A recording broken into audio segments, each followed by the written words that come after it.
Hey, listen, you name it. I could go on, but you name it, it's there. Yeah, yes, that's there too. Yeah, yes, that too. You know, you name it, it's there. We just saw a movie. Not too long ago about a mentally challenged basketball team. I was just thinking about that. Yeah. 80% of this movie is in Gran Turismo. Yeah, it is. The only thing that's missing in Gran Turismo is the mentally challengedness. You know, I'm sure it's in there. It's somewhere. You look hard enough.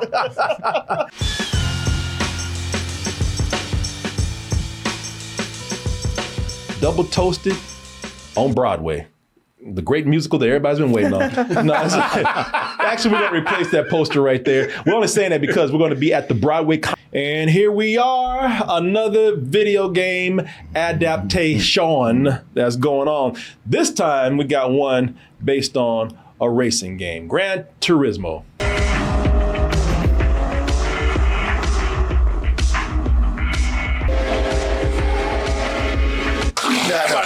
You can't run them motherfuckers. Yeah, they're just cruising. But that's Gran Turismo. That is actually on Game 7 right now. And, you know, this is a little different situation that we have here as far as a video game adaptation goes. This one's based on a true story. Now, we've had this before with things like Tetris, you know, where they talked about the origin of a game. True. You know, this one takes this just a little step further. With this is where you had something based on a true story where they were talking about the origin of a video game. We have here talking about the promotion of a video game. Hey, I mean, you know, you say product placement, the movie. I mean, it really is the movie. It really is, yeah. We really haven't had epic product placement like this before. Does it work? Let's go ahead and watch this trailer for Gran Turismo based on a true story. How so? Well, the trailer will tell you a little bit, and we'll tell you more right after this. Yes, we're not going to jail! Get your ass whooped. You might have would have gone to jail. In fact, call the police right now. You missed me. I'm weird. There's about to be assault and battery out here. By who? My daddy. Oh, crap. You've raced it, what, like 1,000 times? Now you just gotta do it in real life. Gran Turismo. Based on what is probably dumbest idea for promotion. I love it when somebody has a ridiculous idea and it's like, yeah, but they want to stop us. They don't want us to do it. I'm like, well, yeah, because this doesn't really make sense. It makes no sense, yet it's fascinating that it happened anyway. And that's because they didn't do it here in America. They took it to the Japanese. And the Japanese, you know, they're like, yeah, we can do anything. Over there. That's nothing. We don't care. If you could pick up from the trailer right there, this is about a motorsport division promoter over at Nissan, played by Orlando Bloom. He has this big idea to promote not only the video game Gran Turismo, but he wants to team up with Sony and promote the cars at Nissan. And he wants to do that by bringing gamers in who are excellent Gran Turismo players and have them actually race in real life. Actual cars. Yeah. Yeah, the idea is to say, this game is so good that it could teach gamers how to drive real cars. Exactly. And I'm sure if somebody got killed, that'd be good press too. Yeah, sure. Yeah. I mean, if somebody dies, like, well, you expected that, so it's not that big. Yeah.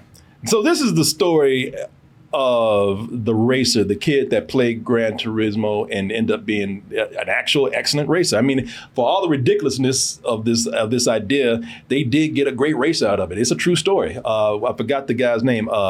Jan. Yeah, I forgot his last name. Jan Martinborough. Yeah, that's it. Jan Martinborough, who ended up actually being a great racer and, you know, proving that this racing simulator is actually that good.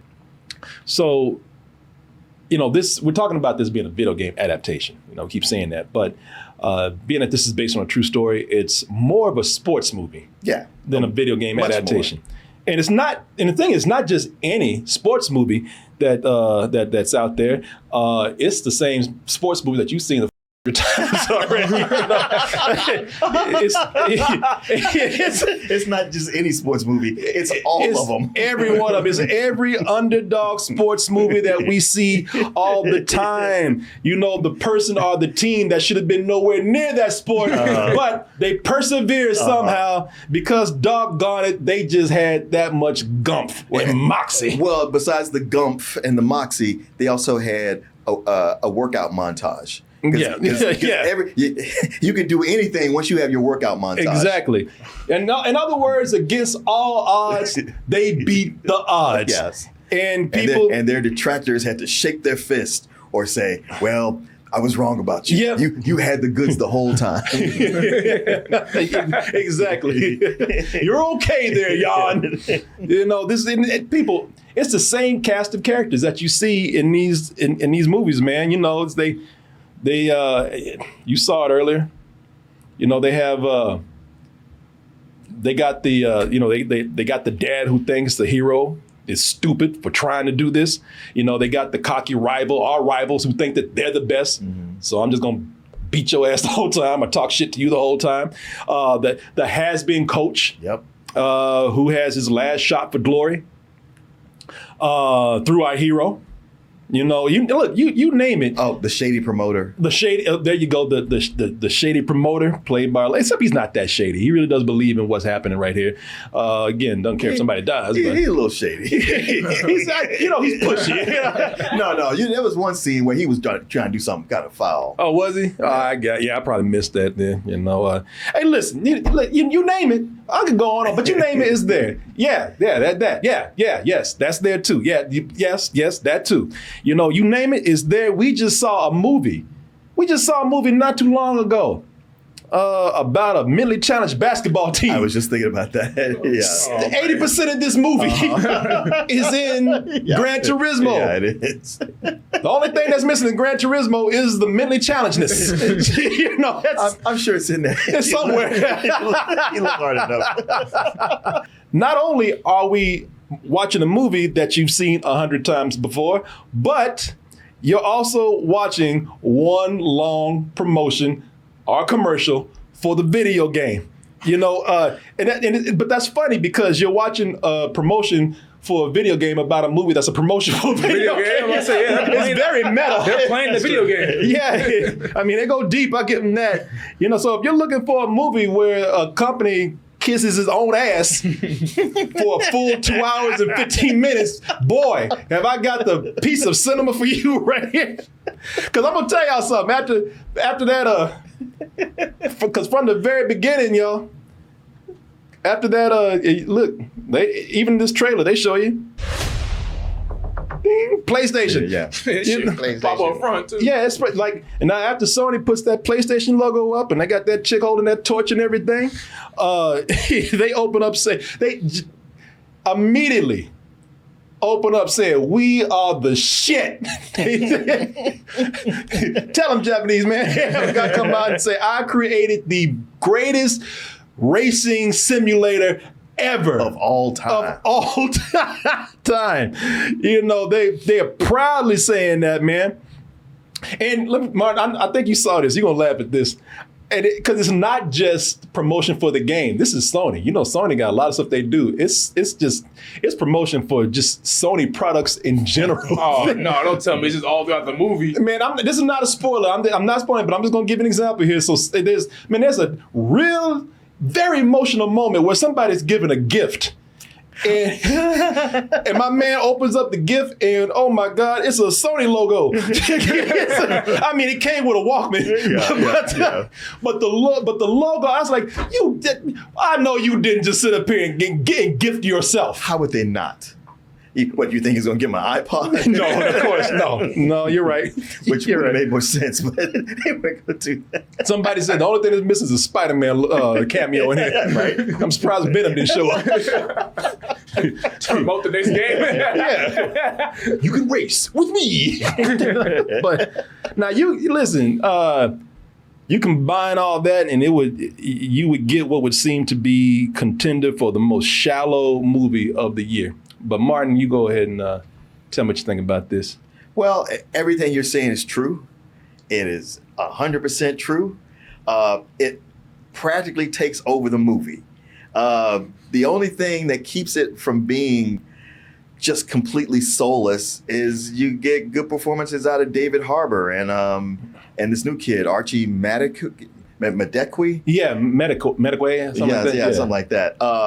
But really, it's David Harbour is the one saving the movie. He really is. Because I mean, it's a cliche role, but he brings something to it. Like his delivery, he feels like he's something fresh and everything that's not fresh. And this Archie Madekwe, he's a fresh face. He's actually pretty good, and the two of them work well together. I'm a little biased because the kid looks just like my nephew, who went through this whole thing of wanting to play basketball, and my brother was like, "Man, stick to business." Yeah. And then he ended up getting a scholarship from a team. Okay. So his story was like this. Yeah, it was like this. So there you go. Life imitates art, man. Yeah. So yeah, maybe these underdog stories aren't so cliche after all. But I mean, outside of that, and Neil Blomkamp, it's almost like he wow, this is the most cliche script in the world. I'm gonna just do what I can, and he seems to put his all into it, especially with the camera work and with the racing. So it's got that going for it. Yeah. But with the races, I don't know. I don't think they're as exciting as they think they are, because it's going around and around the track, and it goes through the same motions that so many of these other things do. Yeah. Well, I tell you, I do think David Harbour is very good in the movie, and I was a little worried because even the writing has humor that is very stale. And it's just me. They do something in the movie where I was like, don't do this. Don't do this. It's where a character says, I'm not going to do that. I am not going to do that. There's no way I would evaluate race car drivers from a helicopter. It's the dumbest thing I have ever heard in my whole life. I'm not getting in that thing. Oh, he got in the chopper. I hate that joke. I'm not doing that. I know. I'm not doing that. Oh, I did it. You can't make me. Yeah. Yeah. How'd you feel about Orlando Bloom? Because I just felt like he was kind of weak in the whole thing. Well, I just don't think his character had a lot to do in the movie. Yeah. Because I thought he was fine. I thought Orlando Bloom was he was charming as Orlando Bloom happens to be, which he needs to be as somebody who's a promoter or somebody's promoting things. But the thing is that, so I was talking about how this is going to be, the most shallow movie of the year, and it has all the elements to be that. Sony shamelessly promoting itself is laughable here. I mean, and I'm not saying that to even be demeaning or anything. There are moments where I just laughing at how upfront they were, just pimping themselves out. Sure. They stood on the corner, slapped themselves, and paid themselves, man. But it is a formula, and like you were saying, like with, talking about your relative in real life, it's a formula that's very transparent about its motivations. You know what I mean? And most of these movies are meant to be crowd pleasers. Yeah. That's and they know that. They put that formula in place because they know it works and not trying to do anything different. Now, it is at the price of feeling manipulated, because I tell you, if you allow yourself to be entertained by this, you're going to feel like a hoe at the end. You know what I'm saying? Because you saw everything coming. Yeah. You know what was happening. Yeah. And, and you still fell for it. You feel, I can understand people if they feel duped by this. But, if I will say this, just like with any formula out there, because that's just how it is. Nothing's going to be new all the time. Right. There's going to be things that are going to be made because they know exactly what they are, and usually it's a thing that works. So with this kind of formula of the underdog sports story, as with any other formula out there, if it's done right with enough good elements, you got a good cast, you got creative direction, strong direction, plot points. If these plot points are timed out just right, if you do all that, despite this hack format that they got, I think it's okay to allow yourself to be manipulated. It's okay to sit back and just enjoy yourself.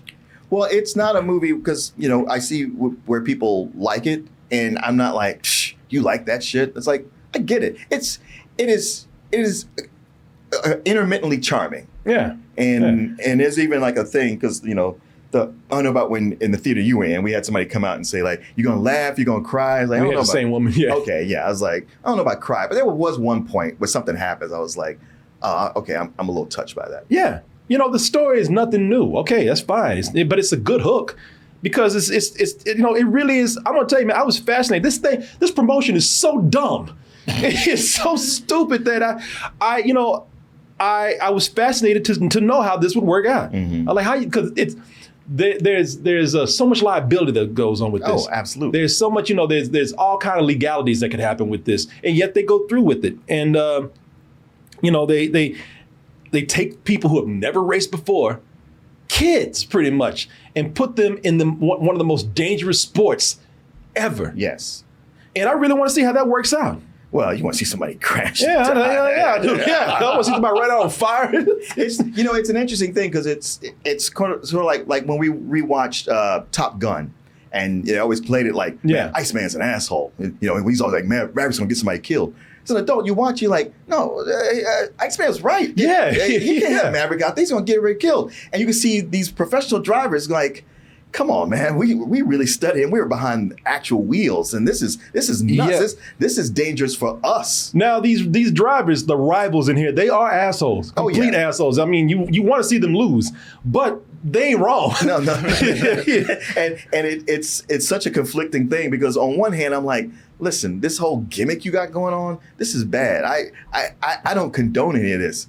But then you think, well, the actual racers, they might not be pricks, but they are rich because that's the only way you can get behind one of these cars. So I was like, well, I don't want to root for the rich guys. No. But this over here, what are my choices? No, I'm talking about the hell with that guy. Yeah, no, this guy, that guy. I hope he crashes. Exactly. I don't want to die. I just want to be on fire or something. That's like, yeah. You know, just second-degry burns. we're talking about how these elements can make even a formula be good. You know, I think the cast. You were right, Martin. The cast is very good here. I think when you talked about David Harbour, who his character's named Jack Salter, lives up to that last name. Oh yeah. I mean, I was like, that's like how superheroes, villains are born in their name. You know. Well, you have to appreciate that he's doing this, but even he is like, this is dumb. Yeah, he only did it out of desperation, right? After somebody pissed him off, you know. But even again, he's like, yeah, this is stupid. But you know, David Harbour is just good, man. You know, he plays a good, cranky, has-been coach here, a racer who, you know, he's the guy that is trying to find his redemption through another, a younger him. And you're right, Martin. It is cool watching him because Archie Madekwe, I think that's his name, Madekwe or whatever, played by. That's the actor's name. Right. The racer's name is Jan Martinborough. This actor's here. He's just there to be likable, and he is. Mm-hmm. I mean, his only flaw, Martin, is that he believes in himself. That's it. You asshole! How dare you? It's a good like his dad going like, yeah, man, just playing these video games all the time. I'm like, you lucky he was good because otherwise this could have turned into Freddy Got Fingered. Yeah, it sure could have. You know. And not just video games, but your stupid video games. I'll give him this. You know, so his father, who's played by Jimon Ansu, at least he was quiet. He was quiet. Because every other movie would be like, you're playing these stupid video games. I quit. I stop. That kid never would have gone anywhere had that been Jimon Ansu in his regular form. Right. The dynamic, because this kid is so likable, the dynamic between all these other characters I think makes the performances good. Because he plays a stereotypical dad, as I said, who doesn't believe in his son. You know, you're playing these stupid games, you'll be nobody, get a real job.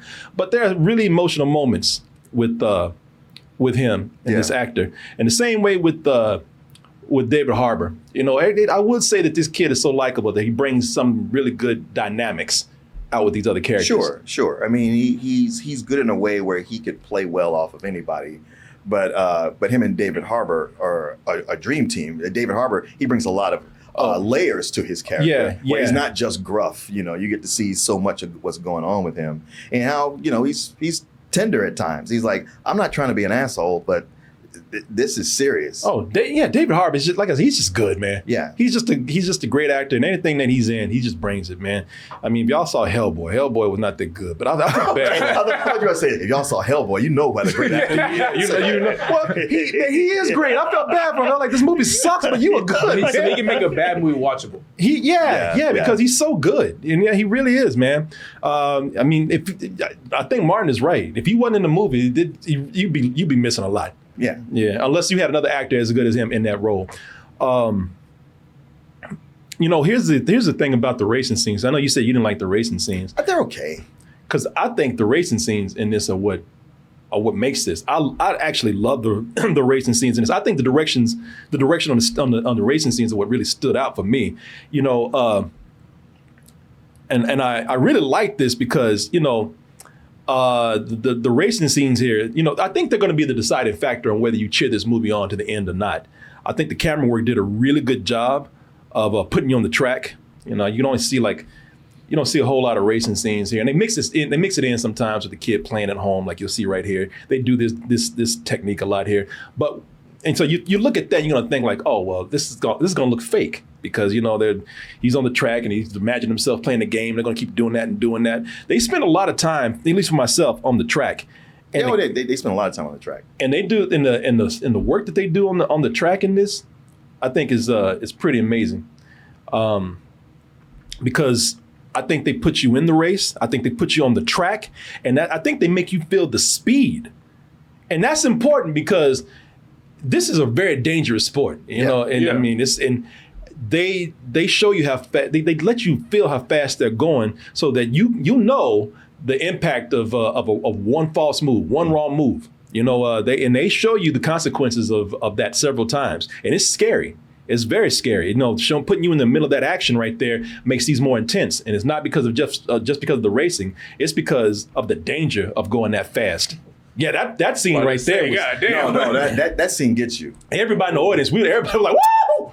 But you know, I also like how they emphasize. Now, this one of the things that you know what? Let me correct my statement. It's not so much that the racing scenes aren't good, because they are. They're one of the best parts of the movie.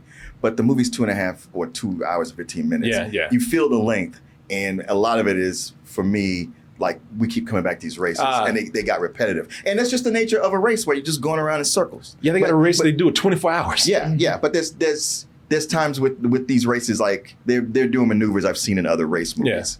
So, yeah. Well, you know what? And I think that's important to tell people too, because I think now, I didn't really feel the time, but I was sitting with an audience that was really into it. Mm-hmm. I think some people will feel the time. I felt the time. Yeah. See, so you got Martin over here feels the time. I didn't, but I think you're right. Some people will feel the time in this. But I think also one of the important things that this movie does, I think the movie actually does a good job of showing you the physical aspect of racing. Because a lot of people think you get in the car and go vroom vroom, that's it, and that's not it. The movie emphasizes how fit you have to be. Mm-hmm. You have to be pretty strong and fit in order to like take that kind of speed. Yeah. You have to be pretty strong to be able to maneuver going at that speed. You have to be mentally fit for that. And you know they got a lot of montages in here, like you said. But like what, Creed? No, not like that. They're actually entertaining because David Harbour's there making them entertaining. But he's screaming at these kids the whole time, and it's not an act. He is there to actually weed people out. I love that. He was there. He told them from the beginning, I don't want you here. I don't want to be here. I just have to be because I'm a loser. But I'm here to prove that you're not supposed to be here. You're not a racer. And he puts them through a lot of physical exercises before they get into a car. And I thought that was cool because I know some people who were watching this movie, they're like, oh, that's bullshit. They don't take nothing to race a car. And I was like, shit. Okay, you get your ass out there and run into a wall and explode. See how you like it. All right, come on, you gamer kids. Jesus Christ. You like, the kids are dead. They're going home in boxes and in caskets. Going home like they in Vietnam.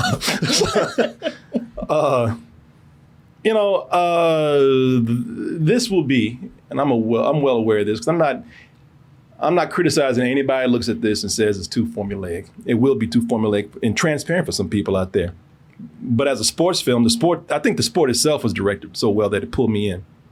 So for me, nothing has to be original. You just entertain me. Mm-hmm. Keep me busy, man. And who doesn't like an old-fashioned underdog story, man? Whether it's in a sports movie or not. And maybe that's one of the reasons why I'm rooting for this, because I don't know. Maybe an underdog is not the right statement, but I am rooting for Neil Blomkamp, man, because he really hadn't had a big hit in the theater for a while. No. But I think maybe on streaming he had something here or there. Did he? Yeah, I know he had something now, but see, nobody's like talking about it. Right. So, Neil Blomkamp, you know, he made a big impression with District 9. We're seeing heavily armed forces being deployed into District 9. Nobody really knew what this place was. You know, and everybody had big hopes for him. He was the next big thing out there. I know, man, but like I always say, the worst thing that can happen to you is an early win. But, you know, I'm kind of rooting for him, man. You know, happy to see him doing something out of the sci-fi realm. Sure. You know, so I'm kind of rooting for him to hit with something. I think he directed this fine. You know, I don't think it's a great film. Like I said, it's too much of a commercial, you know, at points, and I was just laughing at that.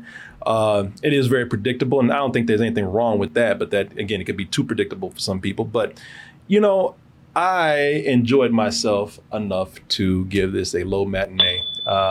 I think it's an adequate crowd pleaser, you know, for the right audience. No, and you're right. And the thing is, what I don't like about this movie has nothing to do with Neil Blomkamp. I think that he took what was there in between him and David Harbour and Archie, they elevated it higher than it would have been otherwise. It is one of those movies where, you know, you see based on a true story, and I think when they do it right, you just kind of roll with it. And when they don't do it right, like when they're egregious, like Bohemian Rhapsody, spend the whole time going, what? No. And this was one where I mostly rolled with it, but I had a bunch of points where I was like, I wonder how that really went down, and what's the real story? Yeah, like one of it, I know, finding out that in real life, Jan Mardenborough, he was not the first one to do this. He was like third. Like they had that academy going for a while. They make it seem like, you know, and finally somebody did it, but yeah, he was the third one to come in there. Okay. But you know, I mean, that's minor. It's to be expected. Hollywood don't tell nothing straight. No, they don't. They always got to pump it up. Lying. And, you know, like in the academy, the guy who was his rival, like people looked it up. It's like that guy doesn't exist. Really? Oh my God! I knew it. But you know, because again, that's what they have to have in these underdog stories. Yeah. Now that I'm gonna tell you something. The guy, not the rival at the race, the rich kid, but his rival at the academy. Yeah. I didn't like that character because you don't need that. Yeah. You really don't need it. Yeah, it wasn't needed. Yeah. Well, I guess that's funny, man. They said, well, we think it is. Yeah, exactly. But you know, I mean, look, you see a lot of sports movies, and it's not the worst. It's not the most cliche. It's not, you know, you see a bunch of racing movies. It's not the worst of those. Like underdog. It's not the worst underdog movie. It's just, you know, it's all these things, but not in the great category. Yeah. It's in the slightly good. It's like you say, it's a crowd pleaser. It's one when I watched it, I was into it, but walking away from it, I won't think about it. And somebody says, like, remember that Gran Turismo movie? Like, oh yeah, I did see that. What happened to that thing?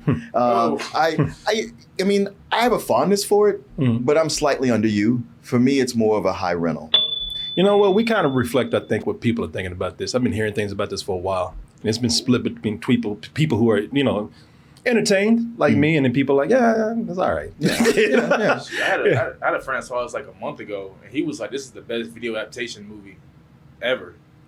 So I'm guessing. I mean, like ever of anything? Yeah. Better than The Last of Us? Yeah, he said ever. Better than all. He was drunk. Yeah. I don't know, but yeah, with The Last of Us on the table. Yeah. I mean, I wasn't crazy about it, but even Super Mario. Sonic. Yeah, I don't know. I mean, these are different types of films. I admire that they took a different approach. I do too. You know, instead of like adapting the game to make a fake story, they took the true story behind it. But I mean, I think we both reflect how people kind of feel about this stuff. So there you go, folks.